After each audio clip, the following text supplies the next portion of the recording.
If you don't know, I'm a state certified instructor. I teach teens and adults. I think it's really important that you find an instructor in a driving school that is patient.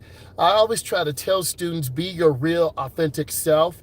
We always need help. I need help as an instructor. You need help as a student.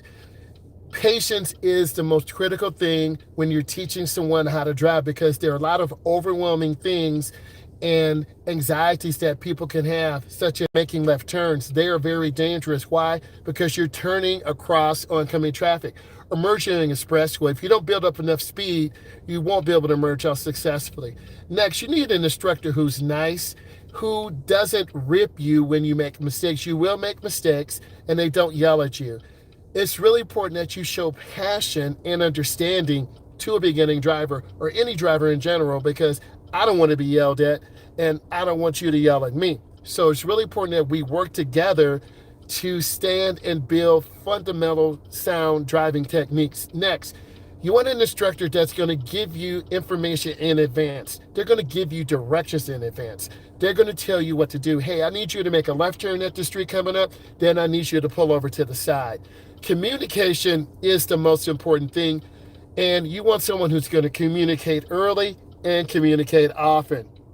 Next, you want someone who's not going to make last minute decisions. Whenever I'm driving students, I try to be as clear as possible, tell them ahead of time what the road is going to be like. If I don't communicate with my students, I'm setting them up for failure, and I'm setting myself up for failure. So I always want to be clear and passionate and relevant. Next, you want an instructor who's going to make conversations with you.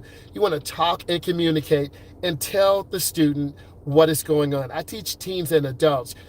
Teens need something a little bit different, more of a good sense of humor, something that they can relate to. Adults need more of a young adult, business-minded, family-oriented perspective.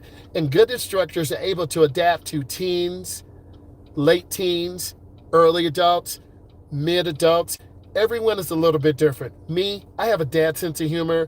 I have a funny sense of humor, because they'll talk about things that are real and relevant to them, and then you build that connection process. Next, you want to use visual demonstrations. I try to draw pictures on the board. I draw steering wheels. I draw different types of cars. I draw intersections to educate my students so they know what to do if the car doesn't turn correctly or if we spin out. You never want to panic if you spin out. Next, I'm very considerate. I had my students drive home tonight. I don't always do that. The parents really appreciate it, and I appreciate it because I can get home quicker.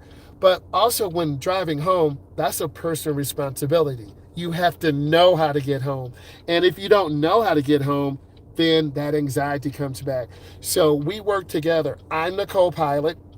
I support my students. I have the students put their address in their GPS. I'm here for you, Jackson. You know that, right? And you're so awesome for supporting me. I just want to thank you and publicly acknowledge you. So anything I can do to help, let me know. Those flash cards will be coming in the next 24 hours. Being considerate, I think, is so important, because I try to be compassionate. And when I'm done teaching a lesson, I try to go live for about 5 to 10 minutes, tell you how my day was. My day was very exciting. I had good rest. We drove out to the country. We did some parking in neighborhoods. We made right turns. We made left turns. And then we had some light highway driving, which was awesome. So I feel very fulfilled. I had a chance to meet my students' parents, and that's always nice, because it's a personal responsibility, and it takes a village to raise a driver.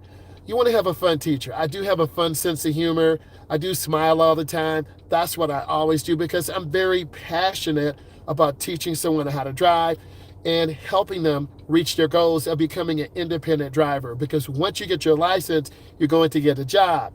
You're going to get a good job. Then you might move out. So a lot of positive things are coming, and it's a process. So I want you to be proud of yourself learning how to drive. I try to give positive reinforcement. There's so many negative things in the world. I try to be the most positive person that I can to encourage you to reach your goals. Not only to be a good driver, to be a great driver. And it takes about 10 years. That's right. It takes 10 years to learn how to drive. When you have a good driving instructor, when you have good siblings, when you have good parents, when you have a good support system. The processes of learning how to drive vary from culture to culture, nation to nation. So, US versus Canada, Canada versus China, China versus Australia. Every country, every state has a different nuance on what is required for students to drive. You really want to study those things and become a driving master. And master level takes 10 years. That is super important. Next, you want to always remind your students to do their best. And that takes work. When you do your best, you're going to be super successful. It takes practice, it takes time. You have to have a good support system. You have to look at what did you do wrong, what did you do right. You have to look at yourself driving in the neighborhood, making right turns, making left turns, making lane changes, and then analyze and then rinse and repeat. Do the same things over to get better. I also share stories about different driving experiences to help you connect and to help you understand. I try to allow you to fix your mistakes, and good instructors allow you to do that. They allow you to fix your mistakes. And when you fix your mistakes, you're going to be super successful. That is important, that you must fix your mistakes and you must learn from your mistakes. So at the end of the drive, I always have students share, tell me what you learned. Tell me how you can improve. I'm always trying to improve. And if you take the time to look at my content, you're like, wow, I see this guy all the time, because I'm sharing my process, my fulfillment, and happiness, because I'm helping all of you. And I look at the comments, I'm helping all of you learn how to drive, learn how to overcome driving anxiety. And that's the most important thing, to overcome those difficulties and to be a successful driver. I appreciate you. Follow, support, do all those wonderful things. And thank you, community. I love you. Bye.